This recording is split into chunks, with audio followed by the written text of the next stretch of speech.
করবে তার ব্লক সভাপতি, আর আমি তাকে চুমু খাবো না কি না রসগোল্লা। পুলিশ প্রশাসন ডাইরেক্ট, নওদার পুলিশ প্রশাসন ডাইরেক্ট তৃণমূলের হয়ে গুন্ডাগিরি করছে। এদের বিরুদ্ধে ইলেকশন কমিশনকে জাজ করা উচিত, তদন্ত করা উচিত, তাদের বিরুদ্ধে অ্যাকশন করা উচিত। ইমিডিয়েটলি নওদা থানার পুলিশ প্রশাসনকে ক্লোজ করা উচিত, তারপরে নতুন পুলিশ অফিসার এখানে নিয়োগ করা উচিত। পুলিশ দিয়ে তো করা হচ্ছে গুন্ডাগিরি, রাতভর পুলিশ দিয়ে করেছে। কেন্দ্র বাহিনীকে তো কাজেই লাগাচ্ছে না।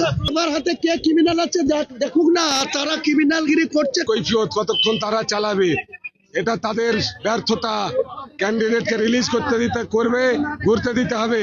আর হুমায়ুনকে আমরা তার কনভয় নিয়ে ঘুরতে দেব না। যেখানে যেখানে যাবে ওকে ব্যারিকেড করব। ওকে নওদার ভোট লুট করতে দেব না, নওদাকে অশান্ত করতে দেব না।